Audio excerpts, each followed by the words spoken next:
J'espère que vous tenez bon, vraiment. Car du côté d'Alger, l'ambiance est tout sauf rassurante. Les caisses de l'État sonnent creux, et face à cette urgence budgétaire, le pouvoir n'a plus d'autre choix que de revoir sa copie. Oubliez les soi-disant réajustements techniques. Dans un pays où l'économie flirte avec le précipice, rien n'est jamais purement technique. Ce sont des coupes franches, des sacrifices déguisés, imposés par une crise qui enfle à vue d'œil. Même Abdelmadjid semble réaliser que les voyants économiques ne sont plus au rouge. Ils clignotent. Et à force d'ignorer l'alarme, c'est la stabilité même du pays qui vacille. Alors, le régime de Tebboune, connu pour son attachement presque sentimental aux largesses sociales, commence à fermer les vannes. Fini le temps où l'on distribuait à tour de bras des privilèges pour acheter une paix sociale à crédit. Cette stratégie de tranquillité à coups de dinars s'essouffle. Désormais, on racle les fonds de tiroir en tentant de couper ici et là, tout en gardant l'air de ne rien changer. Mais la vérité est là. Même le modèle d'État-providence, longtemps brandi comme gage de légitimité, est sur le banc des accusés. Alors, qu'est-ce qui s'est-il passé exactement? Eh bien, la générosité sans limite du régime Tebboune a fini par trouver ses propres limites. Le fameux filet social sans fond, cette allocation chômage, ouverte à tous les moins de 40 ans depuis le printemps 2022, vient officiellement de tirer sa révérence. Oui, le robinet est en train de se refermer. D'entrée de plume, le décret exécutif numéro 26-87, signé par le Premier ministre CFIB et publié dans le journal officiel du 22 janvier 2026, a transformé de fond en comble ce mécanisme coûteux qui, depuis son lancement, grignotait sans relâche les finances publiques. Une révision en profondeur, à la hache plus qu'au scalpel. Car soyons clairs, avec plus de 2,3 millions de bénéficiaires et près de 3,5 milliards de dollars injectés rien que pour l'année 2026, cette manne sociale commençait sérieusement à peser. Alors, à partir de cette année, l'État a décidé de faire du tri sélectif. Fini la distribution à l'aveugle. Les conditions d'accès seront nettement plus corsées dès la fin janvier. Le décret ne se contente pas de resserrer les critères. Il change l'essence même de l'allocation. L'ère du versement à durée illimitée est officiellement close. Place à la rigueur chronométrée. Désormais, un demandeur d'emploi ne pourra bénéficier de cette aide que pendant 12 mois, renouvelable une seule fois et uniquement s'il coche toutes les cases imposées. Autrement dit, 2 ans maximum et pas un jour de plus. Le tout inscrit noir sur blanc dans le journal officiel numéro 6. À ceux qui doutent encore, allez vérifier. C'est officiel, c'est acté, c'est signé. C'était un virage inévitable. Les décideurs algériens ont enfin compris qu'on ne pouvait pas éternellement claquer de l'argent comme si le trésor public était un puits sans fond. Ouvrir les robinets à volonté? Cette époque est révolue. Aujourd'hui, ce genre de gaspillage n'a plus ni sens ni justification. Prenons l'allocation chômage, par exemple. Présentée comme un soutien social, elle s'est avérée être une illusion coûteuse. Une mesure purement populiste sans effet concret sur l'économie. L'État a englouti plus de 3 milliards de dollars dans ce mécanisme censé relancer l'insertion professionnelle. Résultat, le contraire. Une avalanche de demandes, une flambée des chiffres du chômage. L'Agence nationale pour l'emploi, l'ANEM, débordée, a préféré faire disparaître les statistiques dès 2022. Trop de monde, trop de pression, trop de vérités embarrassantes. Officiellement, on parle de 2,3 millions de bénéficiaires, mais en coulisses, on chuchote qu'il y aurait plus de 5, voire 6 millions de demandeurs. Et pendant ce temps, des secteurs entiers, agriculture, BTP, services, se vident de leur jeunesse, trop tentés par l'idée de gagner un petit billet sans bouger le moindre muscle. Moins de 20 000 dinars, certes, mais sans effort. Pire encore, aucune formation, aucune montée en compétences, aucun tremplin vers un emploi durable. Juste des millions jetés par les fenêtres pour maintenir une jeunesse dans l'illusion de la stabilité. Cet argent aurait pu servir à bâtir des zones industrielles, à créer des emplois durables, à dynamiser des entreprises locales. Mais non, on a préféré parier sur l'immobilisme. Et pourtant, on l'avait dit, depuis le début, on criait dans le vide. Mais au lieu d'écouter, on a augmenté l'allocation à 18 000 dinars, histoire d'ajouter une touche de séduction électorale. Le pouvoir a transformé ce mécanisme en outil de charme pour faire croire que tout va bien, que tout est sous contrôle. Mais ce château de cartes ne tiendra pas. Le gouffre financier est béant, et un jour ou l'autre, il faudra bien couper l'oxygène. Car non, l'État algérien ne pourra pas éternellement faire tourner la planche à billets pour financer cette chimère. Un jour ou l'autre, les caisses seront vides. Et ce ne sera pas un complot, ni une surprise. Ce sera juste la conséquence logique d'une équation absurde. En 2026, si le train de vie de l'État algérien continue à carburer à plein régime, on se dirige tout droit vers un trou budgétaire de près de 75 milliards de dollars. Oui, vous avez bien entendu, 75 milliards. Ce n'est plus un déficit, c'est un canyon. Et pourquoi un tel gouffre? Parce que pendant que les recettes plafonnent autour de 61 à 62 milliards de dollars, les dépenses, elles, s'envolent à 135 milliards. Converti en dinars, cela donne 17 636 milliards qui s'envolent comme des confettis dans un carnaval bureaucratique. Entre ce qui entre et ce qui sort, il y a un monde. Un monde creusé à la pelleteuse des dépenses délirantes. Ce déséquilibre, c'est pas une malédiction divine. C'est le fruit d'une gestion qui prend l'argent public pour une fontaine magique. L'Algérie s'est transformée en véritable usine à brûler du cash. Une mécanique infernale qui alimente tout, sauf le progrès. Dans le concert des nations dépensières, notre pays joue les premiers violons. Sur le continent africain, c'est presque un champion de toute catégorie. Et pourtant, malgré cette pluie d'argent, les résultats se font attendre. Car trop souvent, ces milliards se perdent dans des projets douteux, dans des ministères ventrus ou dans un appareil d'État glouton, pendant que l'économie réelle attend son tour. Spoiler, elle peut attendre longtemps. Là où l'argent coule à flot, ce n'est pas dans l'économie productive, mais dans les coulisses du pouvoir. On arrose généreusement l'armée, on dorlote les services de sécurité, on gâte la présidence, on engraisse les ministères. Les salaires des fonctionnaires grimpent, les recrutements se multiplient et le train de vie de l'État prend des allures de palace 5 étoiles. Pendant ce temps, les budgets censés dynamiser le développement économique, eux, stagnent. Voire pire, ils régressent en silence. Et du côté des grands chantiers stratégiques, le désert, nada, zéro. À part une voie ferrée entre Béchar et Tindouf, dont l'utilité est encore sujette à débat, on ne trouve pas grand-chose à se mettre sous la dent. Quelques stations de dessalement ont bien été inaugurées en grande pompe, mais elles fonctionnent à moitié, quand elles fonctionnent tout court. Et pour ne rien arranger, beaucoup de ces projets ne sont même pas nés sous Tebboune, mais sous ses prédécesseurs. Depuis 2020, cela fait 6 longues années qu'on attend un geste, un souffle, un projet digne de ce nom. Ce qu'on a eu à la place? Des discours ronflants, des promesses clinquantes, des slogans à gogo, mais sur le terrain, rien de concret, rien de sérieux. Tebboune s'est contenté de couper les rubans de projets initiés bien avant lui. Le seul qu'il pourra peut-être signer de son nom, un hypothétique train reliant Kind à... on ne sait même plus où. C'est bien simple.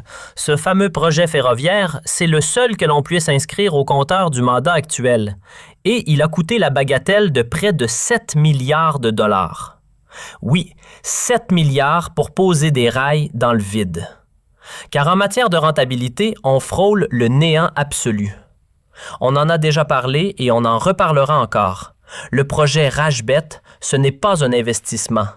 C'est une bombe financière à retardement. Une absurdité monumentale qui pourrait précipiter l'Algérie dans un chaos économique d'ici 2029 ou 2030. Pourquoi?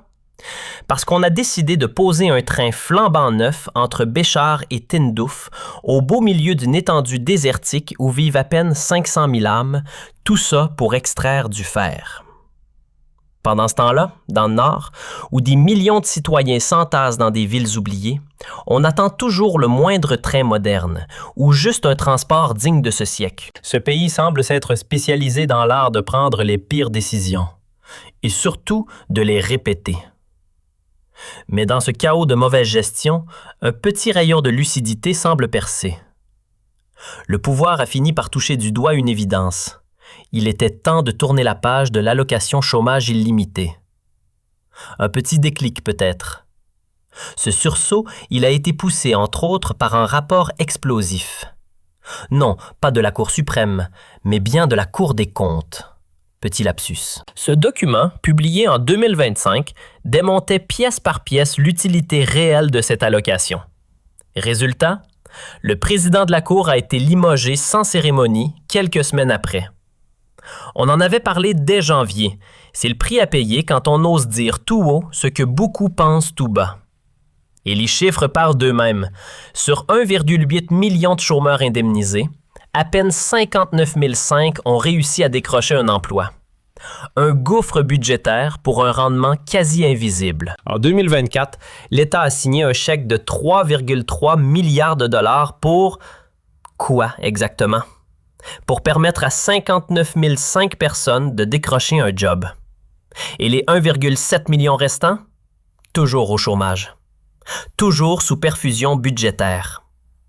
L'économie, elle, n'a rien gagné. Pire, elle s'est vidée un peu plus. Elle, sans retour sur investissement. Une véritable hémorragie financière. Alors, pour tenter de colmater un peu cette fuite, un nouveau décret a été publié récemment. Un texte qui, timidement, essaye de poser quelques limites. On y précise clairement que l'allocation chômage ne sera versée qu'un an, avec possibilité d'un seul renouvellement, et seulement si certaines obligations sont respectées. Et c'est là que l'article 4 entre en scène, comme un gendarme réglementaire. Il dresse une liste de conditions que tout chômeur devra cocher à la perfection s'il veut espérer prolonger ses aides. Petit résumé de ces nouvelles règles du jeu. Confirmer son inscription tous les 6 mois via la plateforme numérique dédiée, si elle fonctionne, se présenter en personne à l'agence de l'emploi compétente, répondre à toutes les convocations officielles, accepter tout emploi correspondant à son profil et rechercher activement une formation qualifiante ou diplômante. Autant dire qu'il va falloir jouer serré. Et avec la fiabilité légendaire des systèmes numériques algériens, beaucoup risquent d'être exclus par bug plutôt que par mauvaise foi. Parce que quand l'administration algérienne se met au digital, il vaut mieux avoir les nerfs solides. Les exclus du système risquent de ne pas être ceux qu'on croit. Si tu ignores les convocations de l'ANEM, si tu déclines un poste parfaitement adapté à ton profil, et si tu ne te bouges pas pour suivre une formation diplômante ou qualifiante, eh bien, ne t'étonne pas. Tu perdras ton droit à l'allocation chômage. Et franchement, quoi de plus normal? Ces règles ont enfin un minimum de bon sens. Pour une fois, je dois te dire chapeau. Ce décret corrige l'énorme absurdité du texte initial de février 2022 qui permettait à tout un chacun de percevoir cette aide sans limite de temps, sans contrepartie, sans suivi. C'était du grand n'importe quoi. Mais là, c'est terminé. L'argent magique, c'est fini. On ne peut plus continuer à distribuer plus de 3 milliards de dollars par an à plus de 2 millions de personnes sans exiger le moindre résultat concret.